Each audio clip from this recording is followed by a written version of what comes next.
Hello everyone, myself Raju, Associate Professor, Department of Computer Science and Engineering. So in this video I am going to explain you about the concepts of computer programming languages, different computer programming languages and advantage and disadvantage of each computer language, and finally I will give a brief overview of the basic structure of C programming. So programming language, the language which is used for communicating with the computer. So normally human can interact with another person through different languages. Example, two persons may interact with Kannada language, or two persons may interact with Telugu, or two persons may interact with English and other languages. So similarly, if you want to give an instruction to the computer, you must know what type of instruction you are giving and what manner you are giving the instruction to the computer. So whatever the instruction you give to the computer, that should be understood by the computer. So like that we use a language, means computer language, to interact with a computer. So here we interact with computer through providing an instruction. The instruction means a statement or code we give to the computer to perform certain operations. Example, you want to perform some arithmetic operation, so you need to give an instruction to the computer to perform arithmetic operation. Example, addition of two numbers, subtraction of two numbers, multiplication of two numbers, or calculating of area of circle, calculate area of triangle, find a square root, or find a simple interest. So if you want to perform any operations, you need to give instruction to the computer. So straight away we cannot give instruction to the computer. So we need to follow some rules, syntax rules, to write a instruction to the computer. So there are different languages are available to give instruction to the computer or interact with the computer. So like human languages, a computer also has large number of programming languages to interact with computer. In computer language, the languages are divided into three categories. Means to interact with computer, we can use three form of languages. Computer languages are divided into three types. One is machine level language,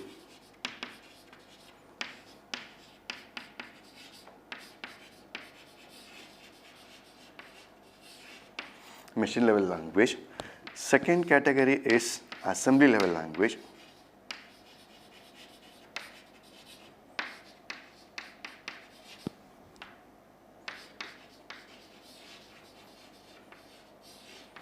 Assembly level language, and the third category is high level language.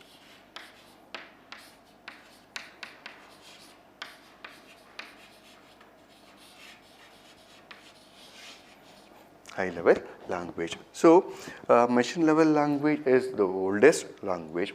So in this language, to write the instruction, we need to use only ones and zeros. Means machine language code is represented by only zeros and ones. So this language is also called as native language.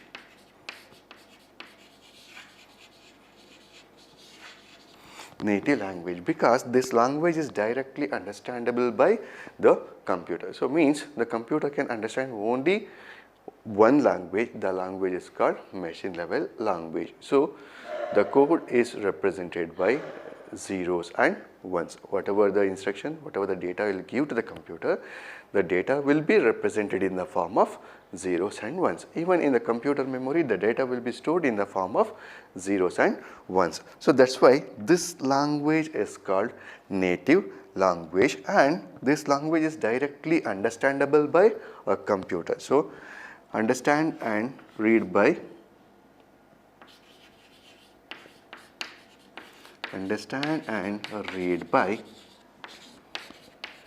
CPU directly. So this language can easily understandable by CPU and it will execute directly.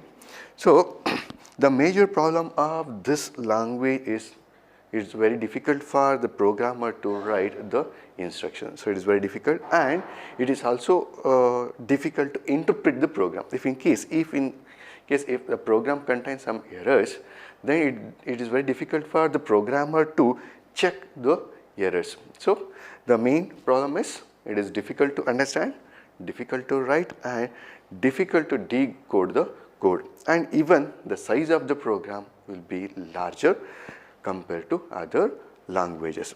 But the main advantage is the processing speed is very high, because this language is directly understandable by the computer. Then there is no need of a translator. There is no need of translator. Okay, there is a first language, that is machine level language. This language is also called as low level language. This language is also called as low level language. Next is the assembly level language. The assembly level language is also called as second generation language. So machine level language is the first generation language, and assembly level language is the second generation language. So in this, the codes are instructions. Instructions are represented by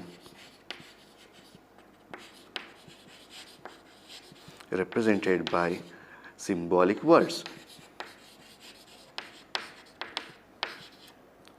Symbolic words. Example: add ax comma bx. So here the add word indicates the function of addition. Addition of the value which is present in ax and the value which is present in bx. So here we need to represent the codes in the form of mnemonic words or symbolic words. So the advantage of this language is compared to machine level language, this language can be easily understandable by the programmer.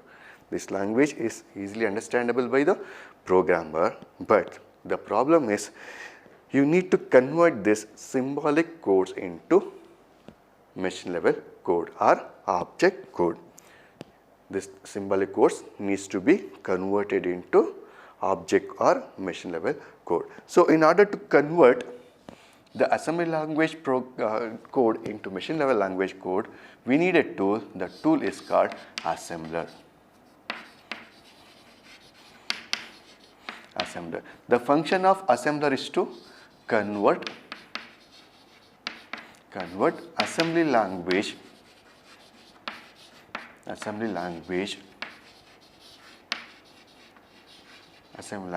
code to machine language code.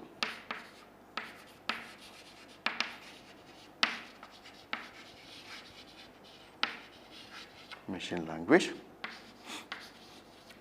code. So here, compared to machine language program, language instruction, this processing speed is lesser because it has to go through the assembler. First, you will write a program. The program has to be assembled, or you need to convert that program into machine level language by using assembler. So additional tasks will be performed in between the creation and execution of the program. That's why the processing speed will be less. So another disadvantage of this is only less number of codes are available in assembly level language program. So one of the major problem in this two approaches, means machine level language program and assembly level language program, is machine dependent.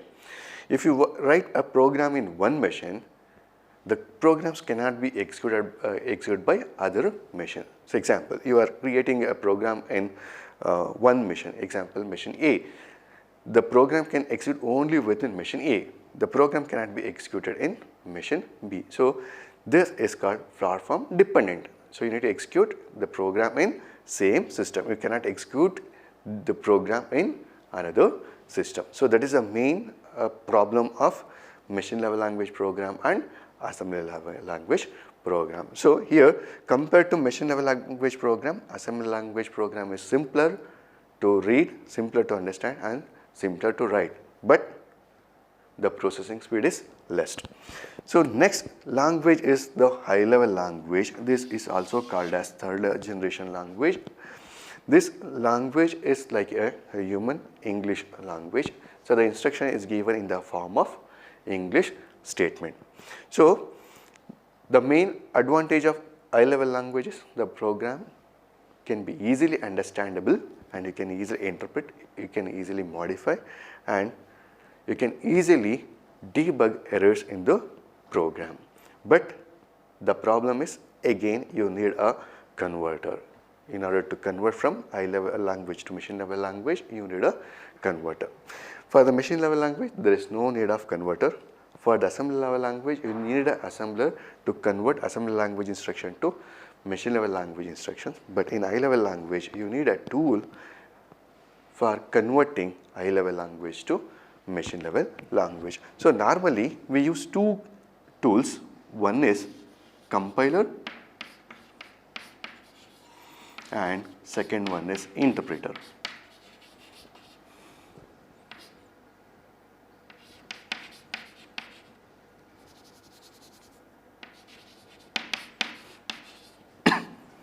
Compiler and interpreter.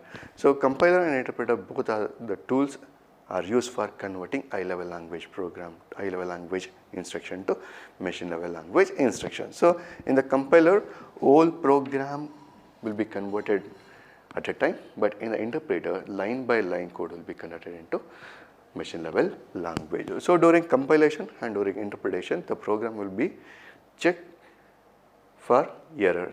Any of error is present in the program. If in case if there is an error in the program, then the program will not convert it into high level language. The program will be converted only when the program doesn't contain any errors in the program.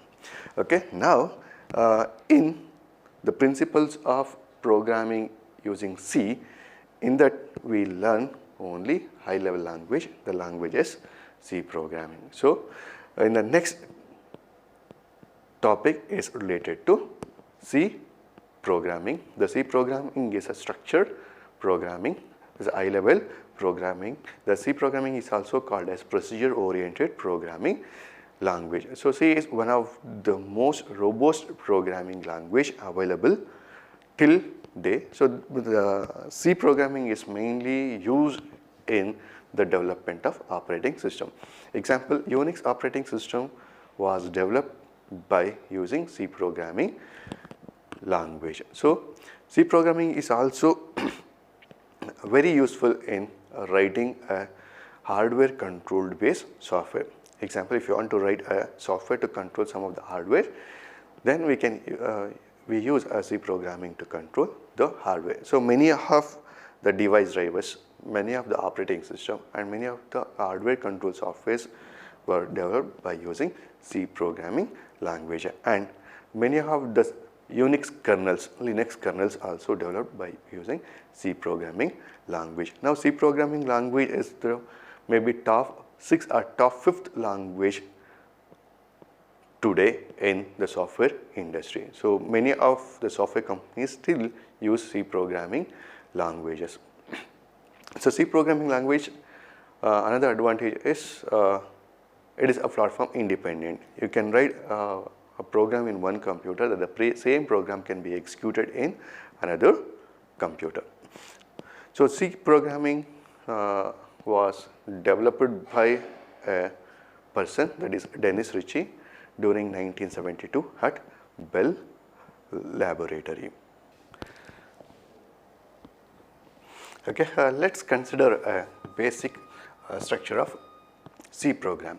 So if you want to write any program using any different programming languages, you must follow certain rules, or you need to follow certain architecture to write the program.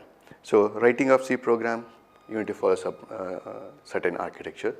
If you want to write a Java program, again you need to follow some structure to write the program.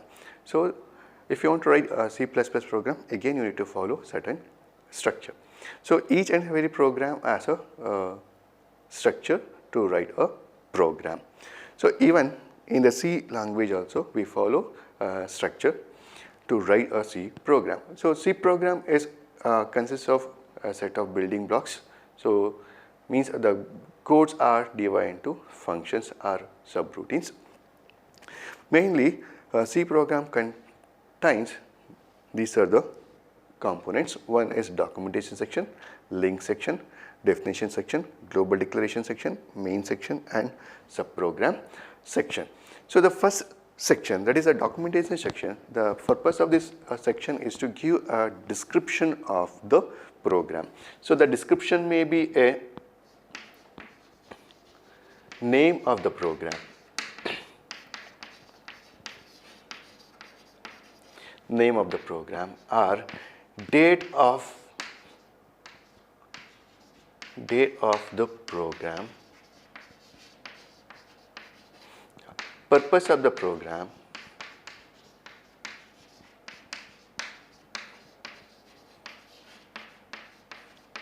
purpose of the program, or author of the program, author of the program, author of the program. So based on this description information, another programmer can easily understand what is the purpose of this program. Example, this documentation section is represented by a symbol /* and */.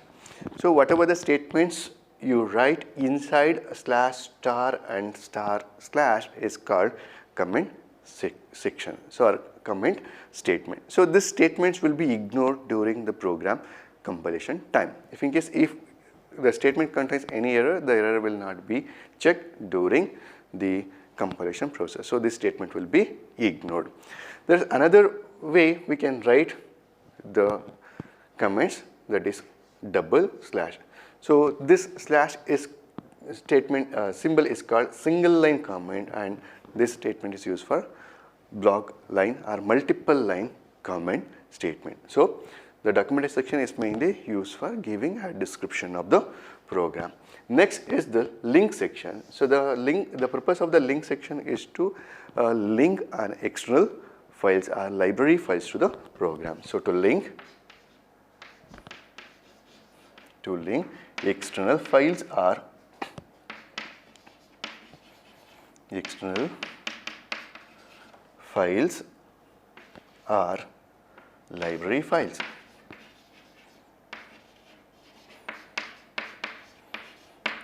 Library files. So when we're linking the statements or we're linking the files, we use a directive called #include.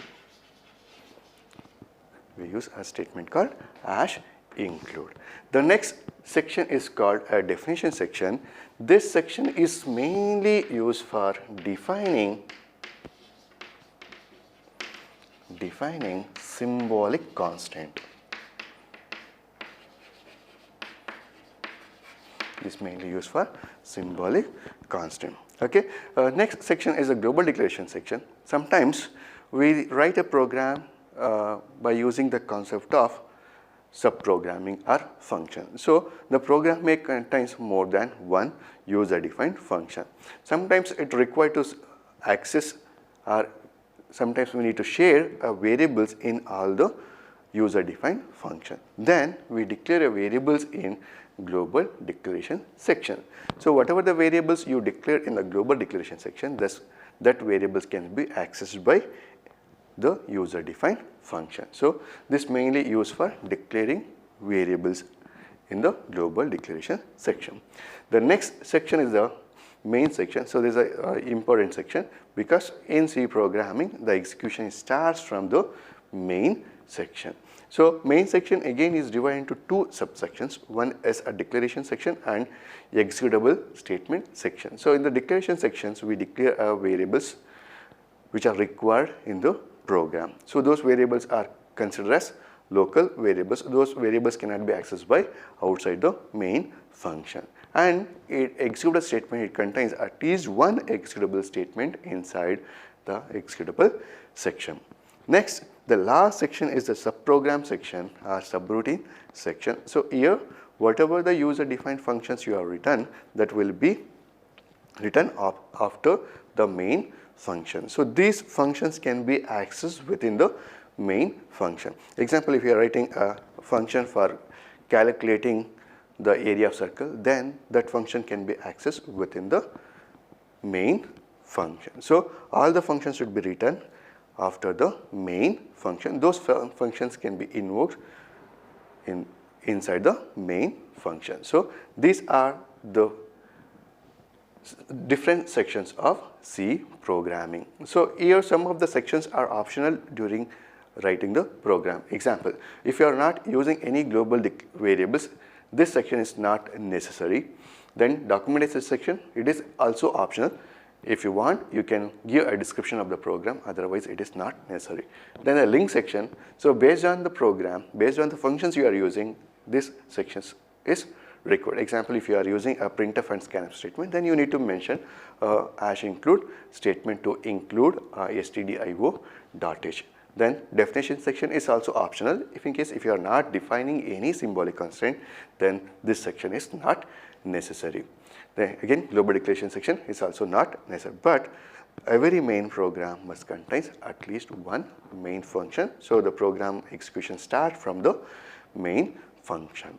Then last one is subprogram. If in case if you are writing a simple program, then no need of user defined function. So only when you are writing a complex program, then only we can write a program by writing subroutines or sub functions. Okay, now let's consider a program to illustrate the basic structure of C program. Okay, let's consider a program. The program is find area of circle. So the purpose of the program is program to find area of circle. Okay, now I have written this statement inside /star and //. So this statement is called comment statement or comment line. This statement is called as documentation section statement. So this statement will be ignored during the program compilation. Next is the link section. So in the program, I am going to use two functions, that is scanf statement and printf statement. So in order to use scanf and printf statement, you need to include an header file. The file is called stdio.h.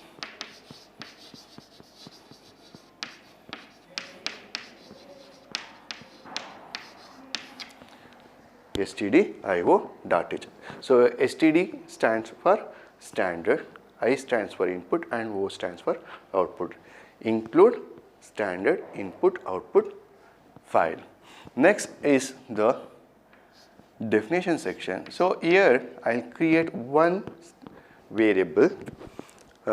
Variable means the constraint variable, that is pi. So in order to define a symbolic constraint, I'll use one more directive called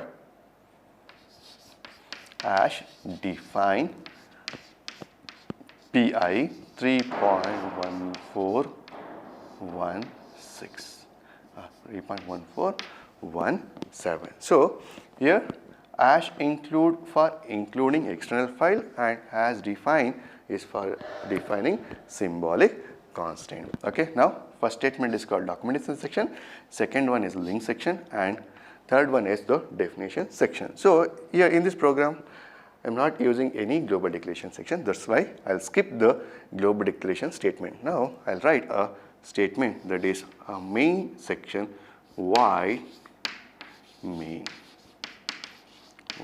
main statement. So after writing main, immediately we need to write a bracket. So this indicates the beginning of the main section. Next, here I'll define a variables float. R is a variable for reading radius and area is equal to 0.0. This variable for calculating area of circle. Now I need to get a value from the user, that is printf.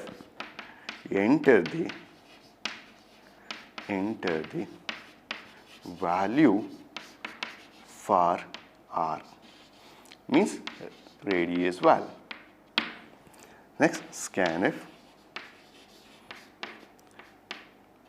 percentage EF. So this variable is a float variable, so that's why I include specify float address of R. Next, after reading the value, now we can calculate area circle. So the formula for area of circle is pi R square. So pi R square can be written as pi into R into R. Next, after calculating the value or area, I will print the result. Printf area of circle is equal to percentage F slash n double close, next area, then close bracket. So now in this program, this statement is called declaration statement. Declaration statement, which is present in declaration section. All the remaining statements are called executable statement. Executable statement. Executable statement. So this operator indicates end of the C program. So there is a beginning of C program. Beginning of C program and ending of C program. So as soon as you start executing the program, the execution starts from the main section. So here we are using a word called void. Void indicates the function is not returning anything. So the main function is not returning anything. So here R is considered as variable and area is also considered as variable. The statement printf is used for printing a statement on the computer monitor, and scanf is a statement which is used for reading a value from the keyboard. So here we are reading one value, the value is assigned to the variable R. After that we are performing area of circle, that is area is equal to pi into R into R. So R into R represent R square. Okay, this is a simple example of basic structure of C programming. Okay, just now I explained about the basic structure of C program. So once you know the basic structure of C program, next how you can execute the C program. So in order to execute C program, we follow some of the steps. Here to execute C program, we follow 4 steps. One is creating the program, second one is compiling the program, link the program with functions that are needed from the C library, then executing the C program. So first, when you're creating the C program, we can use editors. So the executing a C program in Linux environment is different and DOS environment is different. So let's consider if you are executing a C program in Linux environment, then we can use a command. If you are using Linux main, there we can use a command called Fluma. Fluma is a text editor. This editor can be used for writing a C program. That is Fluma, then program name,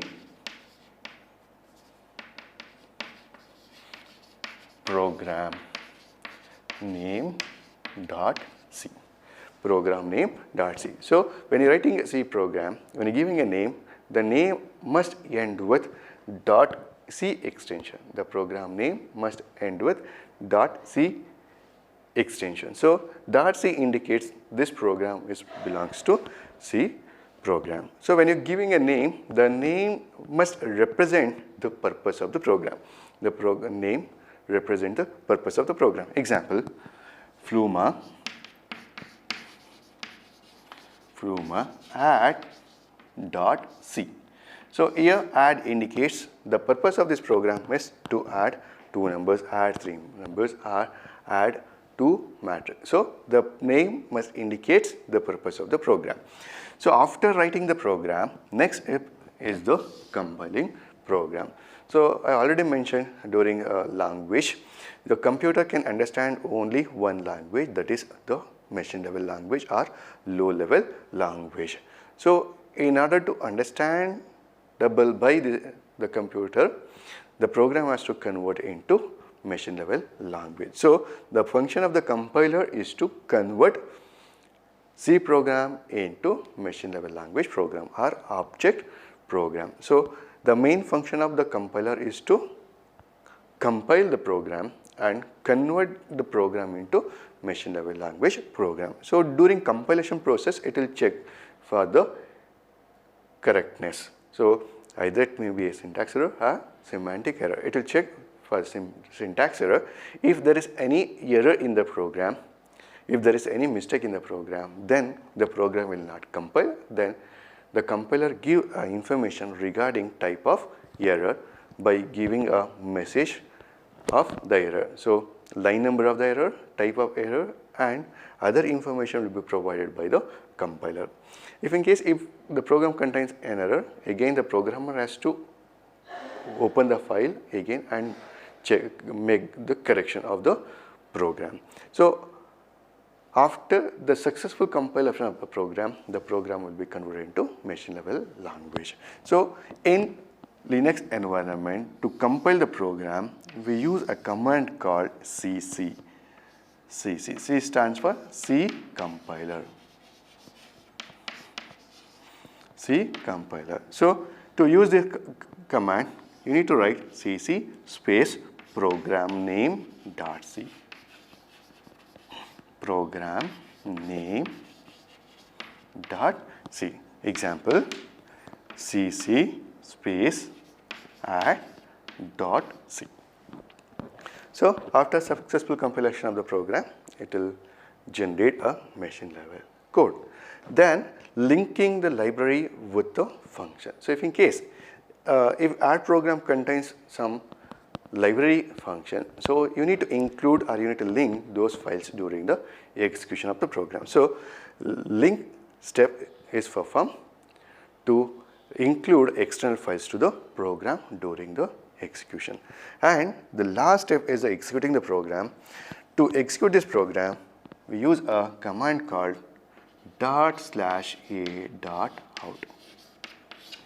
/a.out in the Linux platform. So here, if program is successfully compiled, then only you can use this command for executing the program. If there is an error, then you cannot use /a.out command for the execution. Okay, these are the steps we follow when you creating or when you executing the C program. So first step is create program, compile program, link library files, and you execute the C program. So first, to create a program in Linux environment, we can use Fluma text editor. To compile the program, we can use a cc command, and for executing the C program, /a.out command is used for executing the C program. So if you are executing in DOS environment, the commands will be different. So other commands will be used. Nowadays, there are a lot of mobile applications are available. Android applications is also available for executing the C program. So one of the application is Coding C. There is an app, you can use that app for executing the C program. So in that app, there will be an environment for typing a code. After that, you can click a button called run. So once you click the button run, the program will be execute. If the program contain error, the error message will be displayed, otherwise the program will be run. Similarly, there are many online applications. So if you Google, in the Google environment, you type online C compiler, so it will display a lot of online compiler. So in that also you can execute the programs. So this is about the executing a C program. Okay, in the next session, I will give you the introduction about the character set, tokens, constants, variables, and data types. Thank you.